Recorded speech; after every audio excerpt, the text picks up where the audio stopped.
Welcome to G3 media. ముందుగా headlines చూద్దాం. ఎన్నికల ముందు డిక్లరేషన్లో చెప్పినట్టే ఏఐకి మొదటి ప్రాధాన్యత ఇస్తామన్న Telangana CM. Rail engine, photo camera మొదలుకొని ఇప్పుడు ఏఐకి వచ్చామన్న రేవంత్ రెడ్డి. తెలంగాణలో పెట్టుబడులు పెట్టడానికి అందరికీ అవకాశం ఇస్తున్నామని వెల్లడి. 2 లక్షల కుటుంబాలకు నిత్యావసర కిట్లు పంపిణీ చేస్తామన్న మంత్రి నాదెండ్ల. రేషన్ కార్డులు లేని వారికి ఆధార్ కార్డు ద్వారా లేదా బయోమెట్రిక్ ఆధారంగా కిట్లు పంపిణీ చేస్తామని వెల్లడి. ముంపు ప్రాంతాల్లో 12 గ్యాస్ సర్వీసులు కేంద్రాలు ఏర్పాటు చేస్తామన్న మంత్రి. విజయవాడపై బుడమేరు పంజా.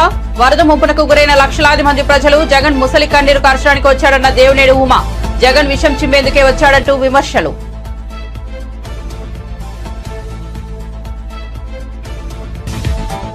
రేవంత్ రెడ్డి తాటాకు చెప్పులకు భయపడ్డామన్న హరీష్ రావు.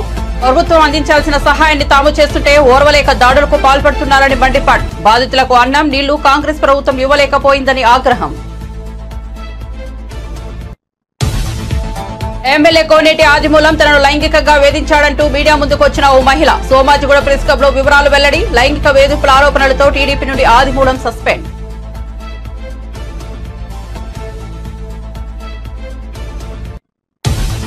ప్రతి ఎమ్మెల్యే, ఎంపీ, ఎమ్మెల్సీ ఫోన్లను ప్రభుత్వం ట్యాప్ చేస్తోందని పాడి కౌశిక్ రెడ్డి ఆరోపణ. రుణమాఫీ కాకపోవడంతో రైతులు ఇబ్బందులు పడుతున్నారని విమర్శ. తెలంగాణలో 40% మంది రైతులకే రుణమాఫీ జరిగిందన్న ఎమ్మెల్యే.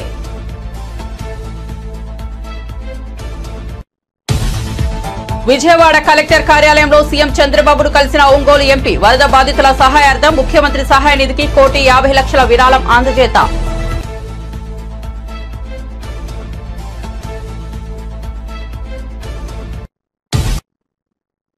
ఇక వార్త వివరాల్లోకి వెళ్తే విజయవాడ పరిధిలోని మధురానగర్ లో వరద ముంపు ప్రాంతాల్లో పర్యటిస్తున్న ముఖ్యమంత్రి చంద్రబాబుకు త్రుటిలో పెను ప్రమాదం తప్పింది. వరదను పరిశీలించేందుకు రైలు వంతెనపైకి సీఎం వెళ్లారు. బ్రిడ్జిపై నడిచి బుడమేరు ఉధృతిని చంద్రబాబు పరిశీలించారు. రైలు వంతెనపై ఆయన నడుస్తుండగానే రైలు ఎదురుగా రావడంతో భద్రతా సిబ్బంది అప్రమత్తమయ్యారు. చంద్రబాబుకు అతి సమీపంగా రైలు వెళ్లింది. రైలు తగలకుండా సీఎం ఓ పక్కకు నిలబడి ఉండటంతో పెను ప్రమాదం తప్పింది. రైలు వెళ్లిపోయాక అధికారులు, భద్రతా సిబ్బంది ఊపిరి పీల్చుకున్నారు.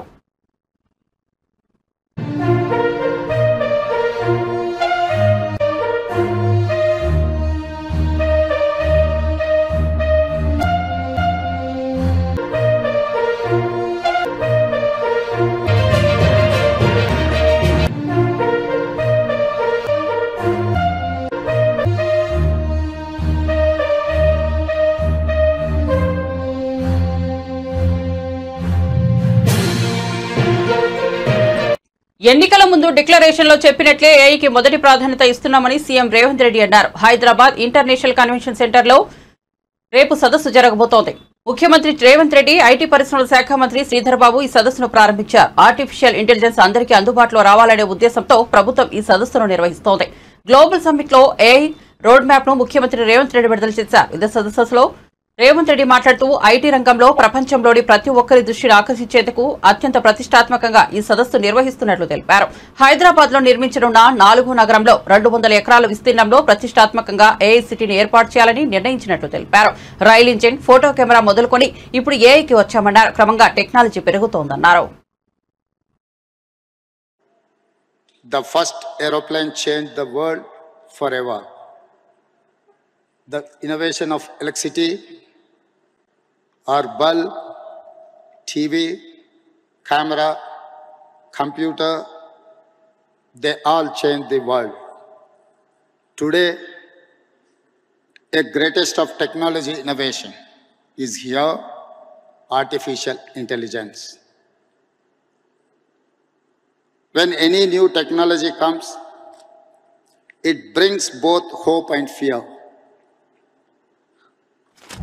Hope of how it will make our lives better, and fear of disruption of jobs.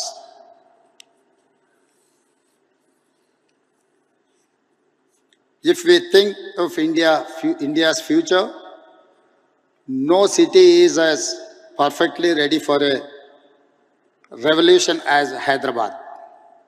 In our city, we not only embrace future, but we also create it.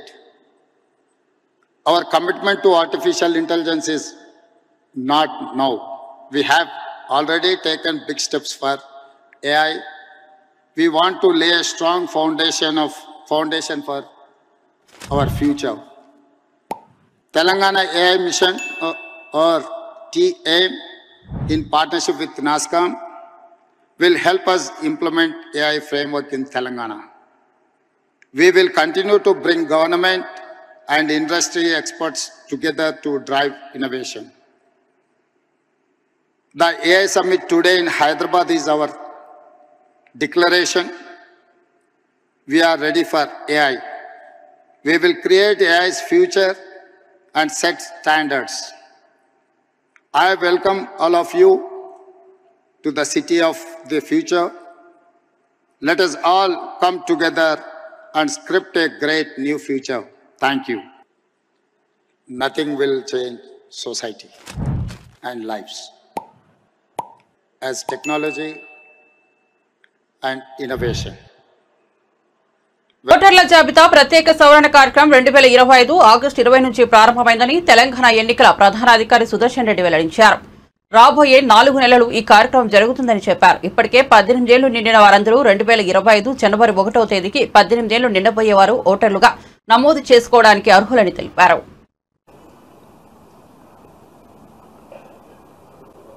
60 to 70%. అప్పటికే 60 to 70% పూర్తయింది. సార్ ఈ ఓట్లకు సంబంధించినటువంటి mandatory కాదు. Election commission of India ఆదేశాల ప్రకారము it should not be made mandatory, it's optional అని చెప్పారు వాళ్ళు. Irrigation has been done. We have to go for additional polling station. అదొక చేయాలి. తర్వాత పోలింగ్ స్టేషన్స్ కొన్ని స్కూల్స్లో పాడైపోయిన బిల్డింగ్ ఉంటే వాటిని మార్పు చేసుకోవడానికి కూడా అవకాశం ఇది. తర్వాత అన్ని పోలింగ్ స్టేషన్స్ కింద గ్రౌండ్ ఫ్లోర్లోనే ఉండాలి. ఎక్కువ భాగం 99-100% ఇట్ విల్ బి గ్రౌండ్ ఫ్లోర్లోనే ఉంటుంది.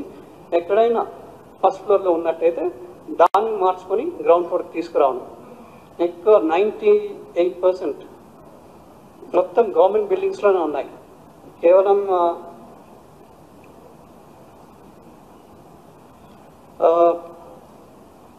నెంబర్ ఆఫ్ పోలింగ్ స్టేషన్స్ ఇంత ముందు చెప్పినట్టు 35,356. అందులో పోలింగ్ స్టేషన్ గవర్నమెంట్ బిల్డింగ్లో ఉండేటివి 32,391. నాన్ గవర్నమెంట్ బిల్డింగ్స్ అనేవి 2965. ఎక్కడైతే గవర్నమెంట్ బిల్డింగ్స్ లేదు, యూజువల్గా అది సిటీస్లోనే ఉంటుంది, పట్టణ ప్రాంతాల్లోనే ఇది ఉండొచ్చు. 2965 అనేది ప్రైవేట్ బిల్డింగ్స్లో ఉంటుంది.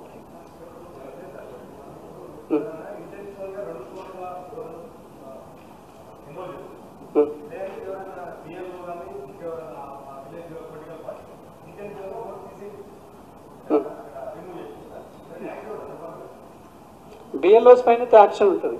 డెఫినెట్లీ బిఎల్ఓస్ వాళ్ళపైన యాక్షన్ తీసుకోవడం జరుగుతుంది మా దృష్టికి వస్తే తప్పకుండా.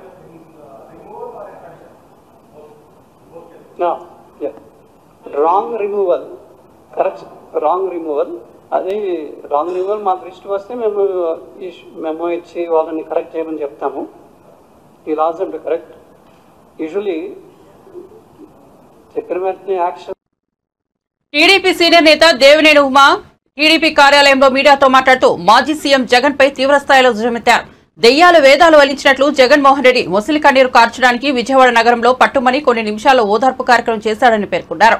పనిచేసే ప్రభుత్వం మీద విషం చిమ్మేందుకు కుట్రలు కుతంత్రాలతో నీచపు బుద్ధితో వచ్చాడని విమర్శించారు. గత 5 ఏళ్లలో అన్ని వ్యవస్థలను నాశనం చేశారని మండిపడ్డారు. బుడమేరు డైవర్షన్ కాలువ నుంచి 37,555 క్యూసెక్ల వరద ప్రవాహాన్ని కృష్ణానదికి తరలించడానికి 464 కోట్లతో చంద్రబాబు టెండర్లు పిలిపించారని, పనులు మొదలుపెట్టారని, దాదాపు 150 కోట్ల వరకు ఖర్చు పెట్టారని దేవినేని ఉమా వెల్లడించారు. తట్టుకొని ఈరోజు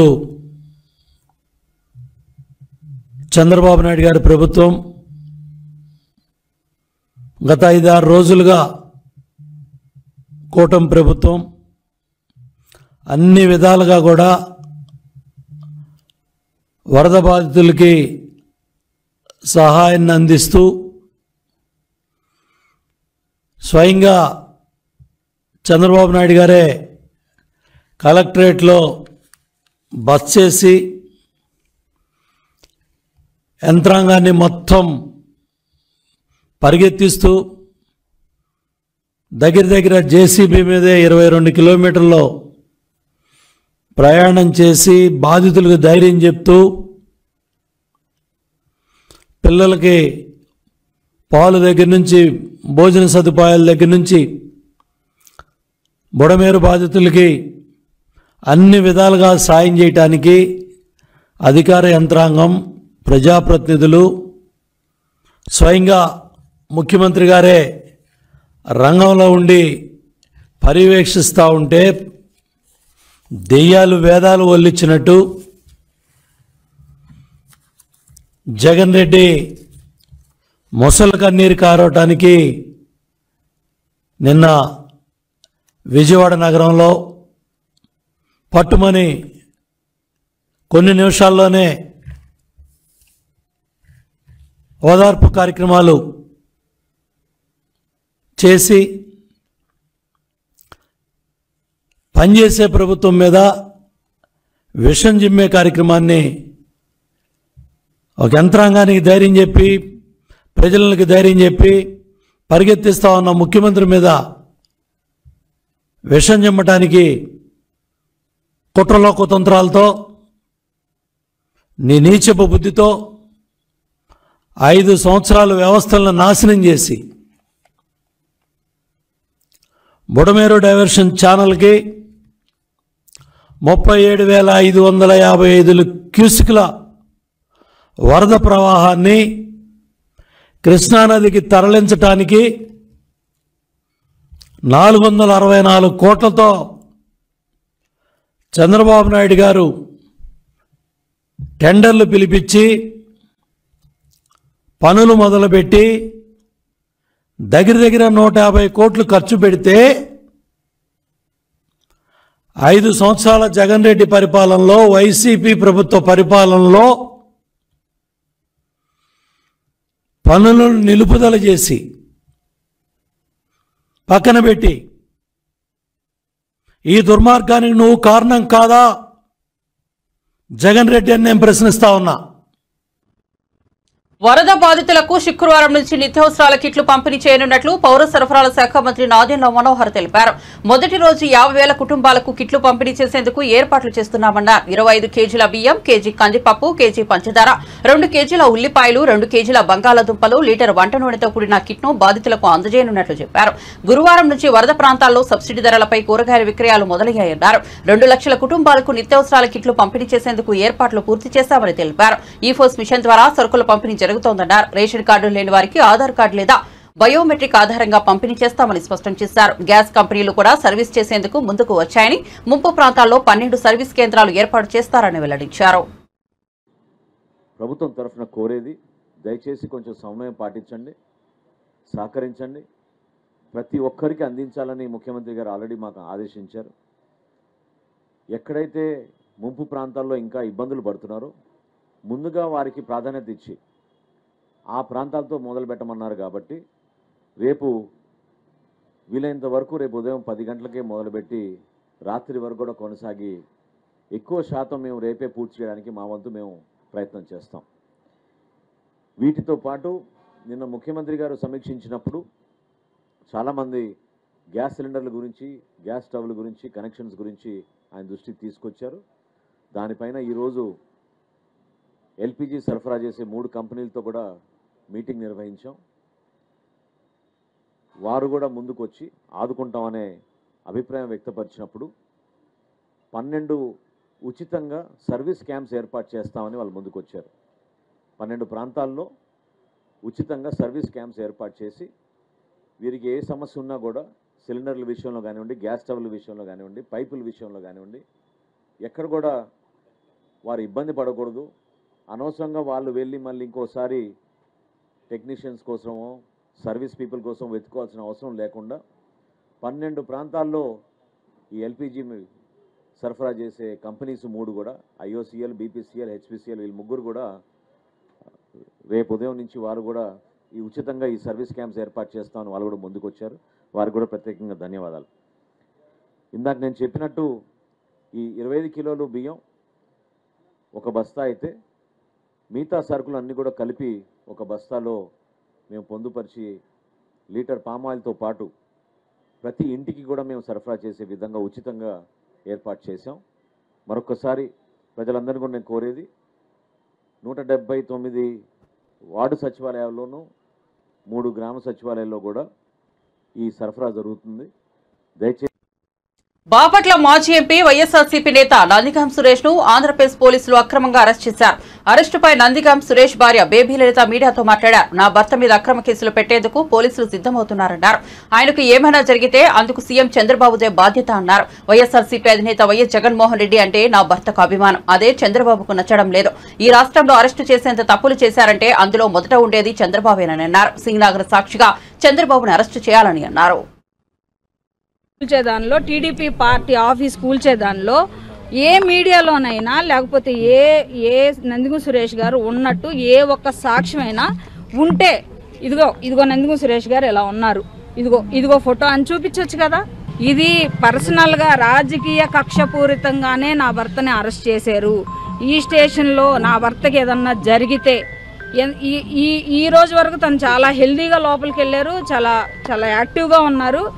ఏ చిన్న ఇబ్బంది ఉండి ఆయన బయటకు వచ్చినా సరే నేను చంద్రబాబు నాయుడు మీద హైకోర్టు కాదు సుప్రీంకోర్టుకు కూడా వెళ్ళి నేను చంద్రబాబు నాయుడు మీద కేసు పెడతాను. మీద అక్రమంగా ఒక కేసుని ఇప్పుడు బనాయించి 3 సంవత్సరాల క్రితం దాడి జరిగినప్పుడు ఎవరెవరు దానిలో పాల్గొన్నారో పోలీసులు విచారణ చేశారు. అనుమానితులందరినీ పట్టుకున్నారు, చట్టపరమైన చర్యలన్నీ తీసుకున్నారు.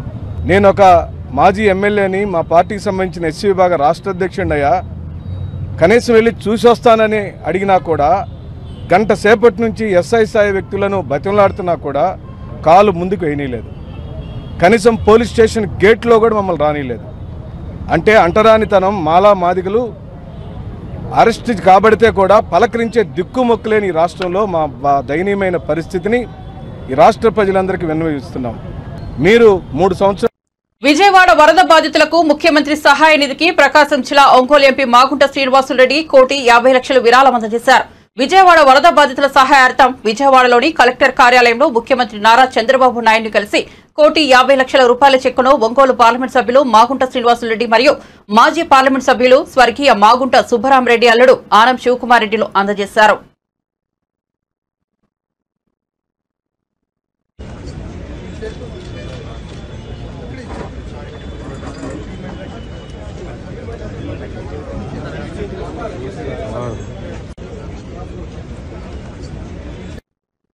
రాష్ట్రంలో నడుస్తున్నది ప్రజాపాలన కాదని రాక్షస పాలన అని మాజీ మంత్రి హరీష్ రావు అన్నారు. సీఎం రేవంత్ రెడ్డి తాటాకు చెప్పులకు భయపడే వాళ్ళెవరూ లేరని చెప్పారు. వరద బాధితులకు సహాయం చేయడంలో కాంగ్రెస్ ప్రభుత్వం పూర్తిగా విఫలమైందని విమర్శించారు. ప్రభుత్వం ముందుగా మేల్కొంటే మరింత ప్రాణ నష్టం తగ్గే అవకాశం ఉండేదన్నారు. సిద్దిపేట క్యాంపు కార్యాలయం వద్ద ఖమ్మం వరద బాధితులకు సరుకులు పంపే వాహనాలను ఆయన జెండా ఊపి ప్రారంభించారు. అనంతరం మాట్లాడుతూ ఖమ్మం, మహబూబాబాద్ లో వర్షానికి తీవ్ర నష్టం వాటిల్లిందన్నారు. సిద్దిపేట నుంచి ఉడతా భక్తిగా సహాయం చేస్తున్నామన్నారు. మానవ సేవయే మాధవ సేవ అని అందరూ ముందుకొచ్చి వరద బాధితులకు సహాయం చేయాలని పిలుపునిచ్చారు. నిలబెట్టండి. అందులో ఎక్కువ మంది దళితులు, గిరిజనులు, బలహీన వర్గాల ప్రజలు ఎక్కువ ఉన్నారు, మైనార్టీ ప్రజలే ఎక్కువగా ఉన్నారు. అటువంటి ప్రజలకు చేయూతనివ్వాలని చెప్పి మేము ప్రభుత్వాన్ని కోరుతున్నాం. మహబూబాబాద్ జిల్లాలో తీవ్రమైనటువంటి నష్టం జరిగిన దరిమల, సిద్దిపేట నియోజకవర్గం నుంచి ఆ ఖమ్మం, మహబూబాబాద్ ప్రజల్ని ఆదుకోవడానికి మరి స్వచ్ఛందంగా మా పట్టణంలోని వ్యాపారవేత్తలు, స్వచ్ఛంద సంస్థలు, బీఆర్ఎస్ పార్టీ నాయకులు అందరం కలిసి ఉడతా భక్తిగా వారిని ఆదుకోవడానికి ఈరోజు కొన్ని వాహనాలను ఖమ్మంకు పంపిస్తా ఉన్నాం. మళ్ళీ రేపు ఎల్లుండి ఇంకా కొన్ని వాహనాలను తయారు చేసి మహబూబాబాద్ జిల్లాకు కూడా పంపించడం జరుగుతుంది. ముఖ్యంగా ఈరోజు ఒక 200 క్వింటాళ్ల సన్న బియ్యాన్ని, ఒక ఖబర్దార్ రోజా నిధి నోరా తాటిమట్ట అని టీడీపీ ఎమ్మెల్సీ పంచుమర్తి అనురాధ ఆగ్రహం వ్యక్తం చేశారు.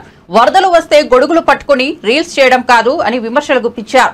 కారుకూతలకుస్తే సహించేది లేదని, దందాలు అన్ని బయటకు వస్తున్నాయని మండిపడ్డారు. నీ దోపిడీకి ప్రజల ప్రాణాలే పోయాయి, దోచుకుని చెన్నైలో కులుకుతూ సిగ్గు లేకుండా మాట్లాడుతున్నావా అని మండిపడ్డారు. వరద బాధితులకు ఒక్క బిస్కెట్ ప్యాకెట్ ఇవ్వకుండా చంద్రబాబు, లోకేష్లపై విమర్శలు చేస్తావా అని ఆగ్రహం వ్యక్తం చేశారు. పిచ్చి పిచ్చి ప్రేలాఫలాలు పేలితే ప్రజలే తరిమి కొడతారని టీడీపీ ఎమ్మెల్సీ పంచమర్తి అనురాధ ఆగ్రహం వ్యక్తం చేశారు. రాచపీనుగుల పార్టీ, ఈ దిక్కుమాలిన పార్టీ ప్రజలు చీకొట్టినా కూడా ఈరోజు వరదలొచ్చి విజయవాడ తదితర ప్రాంతాలన్నీ నీట మునిగి ప్రజలు అల్లాడుతుంటే ఇలాంటి సమయంలో చేతనైతే సహాయ చర్యలు చేయాల్సింది పోయి బురద రాజకీయాలు చేయడానికి తెగబడ్డారు. ఇదేనా మీ సంస్కృతి జగన్మోహన్ రెడ్డి? మీరు సబ్జెక్ట్ తెలియకుండా, ఎందుకు మునిగిపోయిందో కూడా తెలియకుండా, చంద్రబాబు గారు ఎందుకు మునిగిపోయిందో పదే పదే ప్రెస్ మీట్లు పెట్టి చెబుతున్నా దాన్ని కూడా ఆలకించకుండా మీ దారి మీరు ఏదో ఒకటి మాట్లాడేసి ఎప్పుడెప్పుడు లండన్ ఫ్లైట్ ఎక్కేద్దామా అనే ఆలోచనతో ఉంటే అది ప్రజలు గమనించుకోవట్లేదా అని చెప్పి ఈ సందర్భంగా నేను అడగదలుచుకున్నా. మీతో పాటు మీ కలుపు మొక్కలు, ముఖ్యంగా రోజా, సిగ్గు ఎగ్గు లేకుండా ఆమె గురించి మాట్లాడాలంటేనే నాకే చాలా చీదర పడుతుంది. అయినా ప్రజాస్వామ్యంలో తప్పదు కాబట్టి, ప్రజలకి విషయాలన్నీ ఇంకా తెలియాలి కాబట్టి నేను ఈరోజు ఆవిడ ప్రస్తావన తీసుకొస్తా ఉన్నా. చెన్నై గెస్ట్ హౌజుల్లో కూర్చొని ఇష్టం వచ్చినట్టుగా మాట్లాడతా, ముఖ్యంగా చంద్రబాబు గారు అదేవిధంగా లోకేష్ గారి గురించి ముఖ్యంగా ఇష్టం వచ్చినట్టుగా మాట్లాడుతుంది. హైదరాబాద్లో కూర్చున్నారు అని చెప్పి మాట్లాడుతూ ఉంది. నువ్వు నగరి వదిలి వెళ్ళిపోయి చెన్నై గెస్ట్ హౌస్లో శుభ్రంగా ఎంజాయ్ చేస్తున్నావు అనే విషయం ప్రజలందరికీ తెలుసు. అంతకుముందు యూరప్ టూర్లు వెళ్ళి శుభ్రంగా ఎంజాయ్ చేసావని కూడా ప్రజలందరికీ తెలుసు. అప్పుడప్పుడు ఇక్కడికి వచ్చి లేనిపోని అన్ని మాట్లాడటానికి సిద్ధపడితే తస్మాత్ జాగ్రత్త. అసలు కళ్ళుండి మాట్లాడుతున్నారా, కళ్ళు లేక మాట్లాడుతున్నారా, మతుండి మాట్లాడుతున్నారా, మతి లేకుండా మాట్లాడుతుందా, ఈ రోజు ఎలా మాట్లాడుతుందనే విషయం మాకు ఎవరికి కూడా అర్థం కావట్లేదు. మోకాళ్ళ లోతు నీళ్లు వచ్చి ప్రజలు అల్లాడుతుంటే అర్హత లేకపోయినా ఆర్టీసీలో పనిచేసే వ్యక్తిని అర్హత లేకపోయినా రాయలసీమకి డివిజనల్ మేనేజర్గా చేసి అతని ద్వారా తిరుమలలో ఎన్ని దందాలు చేశారో. తెలంగాణ ప్రభుత్వం తన ఫోన్ను ట్యాప్ చేస్తోందని హుజూరాబాద్ ఎమ్మెల్యే పాడి కౌశిక్ రెడ్డి ఆరోపించారు. రాష్ట్రంలోని ప్రతి ఎమ్మెల్యే, ఎంపీ, ఎమ్మెల్సీ ఫోన్ను ప్రభుత్వం ట్యాపింగ్ చేస్తోందని ఆగ్రహం వ్యక్తం చేశారు. గురువారం ఆయన కరీంనగర్లో ఏర్పాటు చేసిన మీడియా సమావేశంలో మాట్లాడుతూ రుణమాఫీ కాకపోవడంతో రైతులు తీవ్ర ఇబ్బందులు పడుతున్నారన్నారు.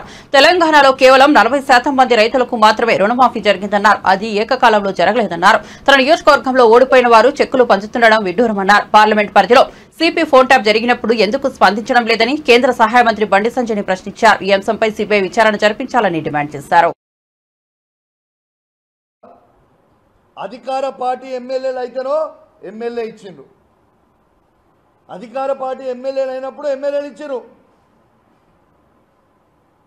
ఎక్కడైతే వాళ్ళకి ఎమ్మెల్యేలు లేరో, వాళ్ళ నియోజకవర్గం సంబంధించిన వాళ్ళు ఎవరైతే ఓడిపోయి ఉన్నారో, ప్రజలు తిరస్కరించిన వాళ్ళతోనో వాళ్ళతోనో పెట్టిస్తా ఉన్నారు ఈ రాష్ట్రంలో మొత్తము. నేను అడుగుతున్నా, ఇవి మీ కాంగ్రెస్ పార్టీ ఫండ్స్ కావు, మీ అయ్యా జాగిరి కాదు, ఇవి కాంగ్రెస్ పార్టీ ఫండ్స్ కావు, ఇవి ప్రజల ట్యాక్స్ కట్టిన సొమ్ము. మీ పక్కన నియోజకవర్గంలో ఎమ్మెల్యే అయినా, ఇలా ప్రతిపక్ష ఎమ్మెల్యే ఉన్న 2.5 లక్షల ఓట్లు వేసిన జనంతుకి గెలిపించుకున్న ఎమ్మెల్యేల మేమందరం మాకెందుకు ఇయ్యరు అని నేను అడుగుతా ఉన్నాను. ఖచ్చితంగా దాని మీద కూడా కోర్టుకు పోతా, 100% కోర్టుకు పోతా. మొన్న అధికారులకు కూడా నేను హెచ్చరిస్తా ఉన్నాను, దయచేసి తస్మాత్ జాగ్రత్త. మొన్న కోర్టుకి పోయినాం, బాజాబ్తు కోర్టుల ఆర్డరు క్లియర్గా ఇచ్చిర్రు. శాసనసభ్యుడు లేకుంటే స్థానికంగా ఉన్న మున్సిపల్ చైర్మనో, కౌన్సిలర్లో, సర్పంచ్లో, ఎంపీపీలో, జెడ్పీటీసీలతో కలిసి చెక్కులు ఇవ్వండి అని చెప్పిండు. చెక్కులు ఇవ్వమని చెప్పిర్రు. తెలంగాణ మొత్తము ఓడిపోయినోడు వస్తాడు, చెక్కులు వంచుతాడు. మీరు పబ్లిక్ ఆల్రెడీ మీరు తిరస్కరించారు కదా, ఇంకా సిగ్గు అనిపిస్తలేదా? మీరు ఓడిపోయి ఉండి కూడా మీకు సిగ్గు లేకుండా ఇంకా కూడా కొంచెమైనా చీమిరి రెత్తిరి రక్తం ఉండాలి కదా. ఓడిపోయినోడు ఎట్లిస్తాడు? మొత్తము తెలంగాణ రాష్ట్రంలో ఈ పరిపాలన దరిద్రంగా జరుగుతూ ఉంది. వెంటనే నేను ఖచ్చితంగా బండి సంజయ్ గారికి కూడా విజ్ఞప్తి చేస్తా ఉన్నాను. ఇవాళ మీరు కేంద్ర లైంగిక వేధింపుల ఆరోపణలు ఎదుర్కొంటున్న సత్యవేడు టీడీపీ ఎమ్మెల్యే కోనేటి ఆదిమూలంకు బిగ్ షాక్ తగిలింది. తీవ్ర విమర్శల నేపథ్యంలో ఆదిమూలంను టీడీపీ నుంచి సస్పెండ్ చేస్తున్నట్లు ప్రకటించింది. సత్యవేడు టీడీపీ ఎమ్మెల్యే కోనేటి ఆదిమూలంపై ఓ మహిళ సంచలన ఆరోపణలు చేసిన విషయం తెలిసిందే. ఈ నేపథ్యంలో ఆదిమూలంను పార్టీ నుంచి సస్పెండ్ చేస్తూ టీడీపీ ఏపీ అధ్యక్షుడు పల్లా శ్రీనివాస్ లేఖను విడుదల చేశారు. ఈ లేఖలో ఆదిమూలంపై లైంగిక వేధింపుల ఆరోపణలు వచ్చినందునే పార్టీ నుండి సస్పెండ్ చేస్తున్నట్లు వివరణ ఇచ్చారు. నేను వెంటనే రూమ్లోకి వెళ్ళడం నా పైన బలాత్కారానికి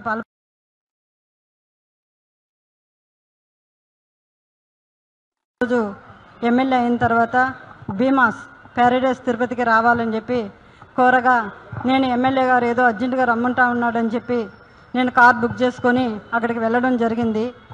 రూమ్ నెంబర్ 109 జూలై 6వ తారీఖు రోజు నేను అక్కడికి వెళ్ళడం జరిగింది. అక్కడ ఎవరూ లేదు, ప్రశాంతంగా ఉండింది. ఎమ్మెల్యే గారు మాత్రమే రూమ్లో ఉన్నారు.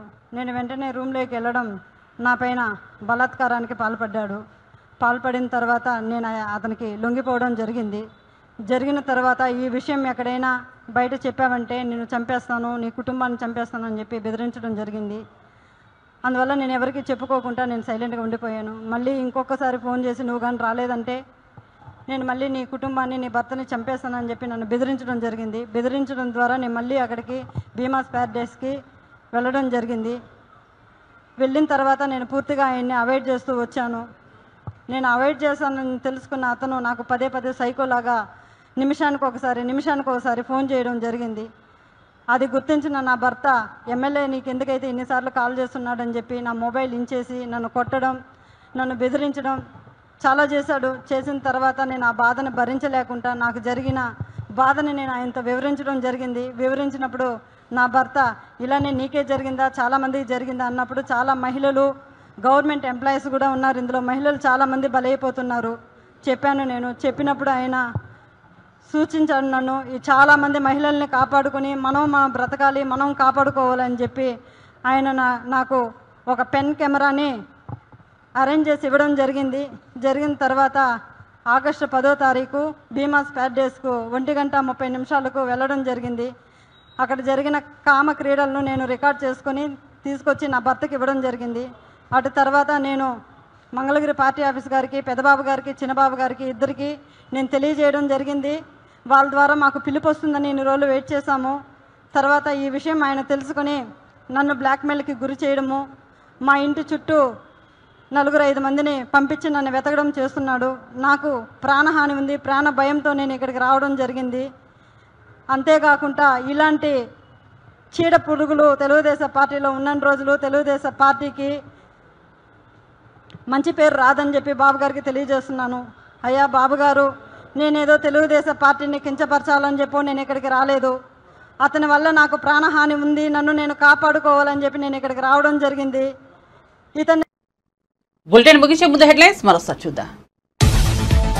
ఎన్నికల ముందు డిక్లరేషన్ లో చెప్పినట్టే ఏఐకి మొదటి ప్రాధాన్యత ఇస్తామన్న Telangana CM. Rail engine, photo camera మొదలుకొని ఇప్పుడు ఏఐకి వచ్చామన్న రేవంత్ రెడ్డి.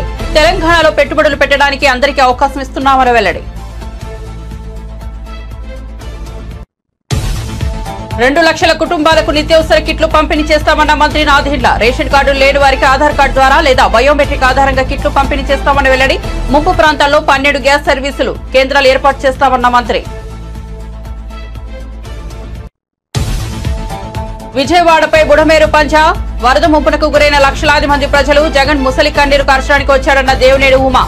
జగన్ విషం చిమ్మేందుకే వచ్చాడంటూ విమర్శలు.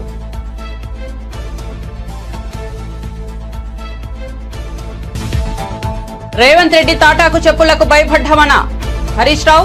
ప్రభుత్వం అందించాల్సిన సహాయాన్ని తాము చేస్తుంటే ఓర్వలేక దాడులకు పాల్పడుతున్నారని మండిపాడు. బాధితులకు అన్నం, నీళ్లు కాంగ్రెస్ ప్రభుత్వం ఇవ్వలేకపోయిందని ఆగ్రహం. ఎమ్మెల్యే కోనేటి ఆదిమూలం తనను లైంగికంగా వేధించాడంటూ మీడియా ముందుకు వచ్చిన ఓ మహిళ. సోమాజిగూడ ప్రెస్ క్లబ్ లో వివరాలు వెల్లడి. లైంగిక వేధింపుల ఆరోపణలతో టీడీపీ నుండి ఆదిమూలం సస్పెండ్.